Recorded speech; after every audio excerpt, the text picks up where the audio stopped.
TV Patrol. Balik sa mga balita sa 1TV Patrol. Mga traffic sign nga wala gi-install sa syudad hingpit ng ipadili. Sa pagpatuman pohon sa City Traffic Light Ordinance, mahimong matikitan, mapinaltihan o makasuhan ang mga individual nga mukuha o mutangtang sa mga traffic sign nga gipang pahimutang sa kagamahan ng lokal o bisan ang mga traffic sign nga gipanag-iya sa Department of Public Works and Highways. Bisan ang pagbutbuot og butang og traffic sign alang sa personal nga katuyuan dako gihapon kining bawal. Kini mabasa sa Article 3 Section 8 sa City Traffic Light Proposed Ordinance nga gipasabot sa City Legal Counsel Attorney Francis Sulita sa kapigayon nga public hearing mahitungod sa gituking Traffic Light Ordinance. Matud pa ni Attorney Francis Sulita nga bisan ang Department of the Interior and Local Government adunay memorandum circular niini ang pagpadili sa mga individual o mga establishmento nga sa pagbutang og traffic sign. Sama na lang sa traffic sign nga no parking aron ang tagdumala ra mismo ang eksklusibong maka-parking og kining kahimtang kumon nga makita sa bisan asang bahin sa kadalanan ning syudad o kini dakong bawal. Then Article 3, installation and interference with traffic control items. No person shall install, establish or display on any road or in the view of any person on any road or interfere with, alter or take down any traffic control sign or item. Now, what does the article or section 8 mean?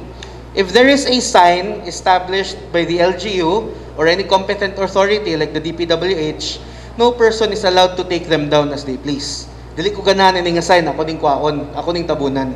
Or make their own signs and signals. Magtukod ko direct no parking dapit sa akong kalsada kay para ako ray maka-parking. As discussed by Sir Edgel, the DILG of Ozame City, the DILG person for Ozame City, under the rules and regulations of the Department of the Interior and Local Government, bawal gina sila. You are not allowed to have any sign that, kumbaga, I am putting this sign up so I can call a spot on the street my own. Bawal gina siya. No single person has any right or any specific right to a specific street, regardless as to whether the same it is actually adjacent sa ilahang home or sa ilahang place of business. It's public road. Kita tanan tagya na bale. So ana si Sir Edgel, makita ganina siya, not only nga i-clear na siya sa DILG, but you will also be penalized by this ordinance. 1TV Patrol. Ozamis Airport nagpagayon og bomb simulation drill.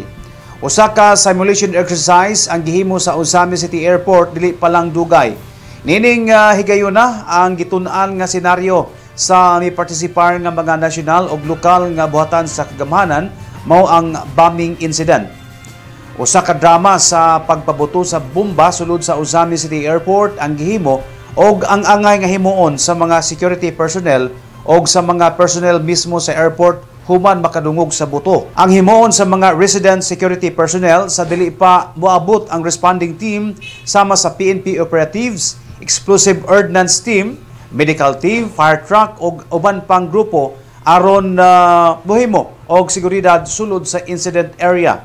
Ilang gipasabot nga ang maong aktibidad dili pangante apan mas mudapig ang kaluwasan sa tao nga mahibalo sa angay himuon kung adunay dili damhon nga panghitabo.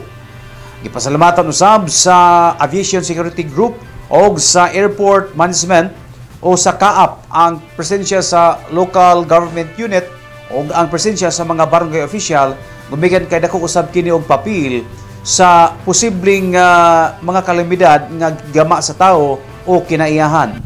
This is a reminder and operational readiness when it comes to incident ng mga ingani ng mga trade na mga panghitabo nga dili angay mahitabo sa atong airport. So just anybody open kuan kinsa tong pwede nga mo kanang hatag og dugang pa para ma-improve na to ato ang kuan CIMIC sa sunod para at least sa sunod medyo ingani. So ay Kap, okay ra ba mo dito Kap?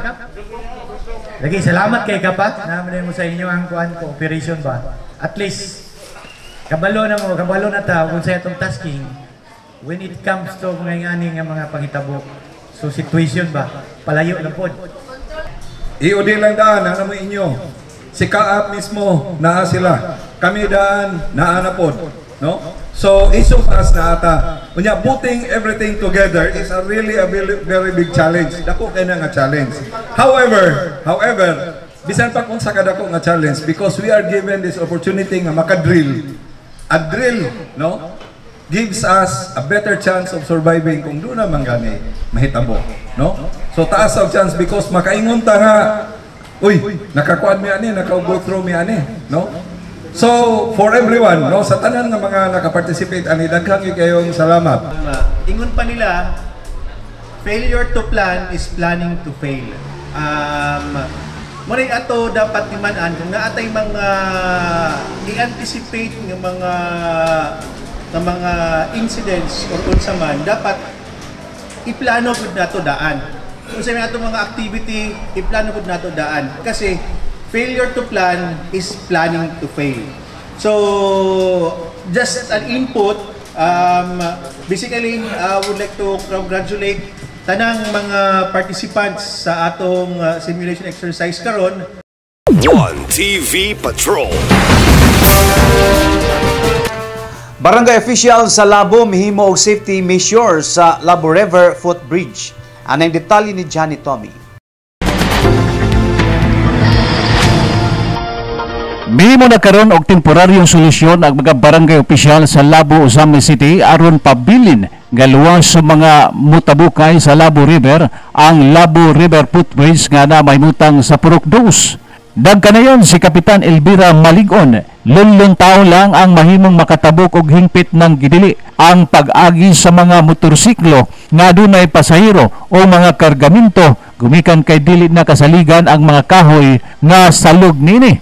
Dunay mga higayon nga gibawalan pagtabok ang mga motorsiklo apan ang on duty nga mga bipat lang ang bantayan og bugsanon gayud kining motabok pinaagi sa motorsiklo. Gibati og kasubo ang kapitan, gumikan kay gitawag og footbridge sa maong tulay, bot pasabot tawo lang ang mutabok og dili sakyanan nga maoy hinungdan sa daling pagkadaot sa tulay. Iyang mahinungduman nga gihimo ang maong footbridge aron ang mga residente sa Barangay Labo nga atoa tabok sa Labo River masayon ang pagtabok sa sentro sa barangay og dili na mutabok mismo sa suba nga delikado usab kaayo panahon nga magbaha. Pinakadol ang maong footbridge nga dili na mamaybay sa suba padulong sa dakong tulay sa embargo ay makaabot sa Labo Barangay Hall o sa eskwelahan sa mga estudyante gikan sa tabok og mga residente gikan sa Kinangay Sur Clarine. Dugang pa ni Kapitan Elvira Maligon nga ang maong problema gipasubay na sa CDRRMO o sa City Engineers Office aron masayran ang integridad sa mga footbridge o ang posibleng rekomendasyon ini alang sa malungtaron.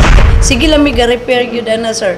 Nga amo ara jud nga kaugalingon ba nga unsa imong mabuhat pang-ana magkahoy kay para lang jud maagian kay wala palagi ko andi ako na naghatag og resolution di gitubag naman pud siguro sa City Engineers kay katong diri sila to isang adlaw ingon naman sila nga ipapalo up. Pero gibutangan gyud ako nag-signage nga dili gyud pwede makagi ang motor. 1TV Patrol. Dugang pa sanay sa atong mga balita sa 1TV Patrol human lang sa mga bulawanong painugdo. 1TV Patrol. 1TV Patrol. 1TV Patrol. 1TV Patrol.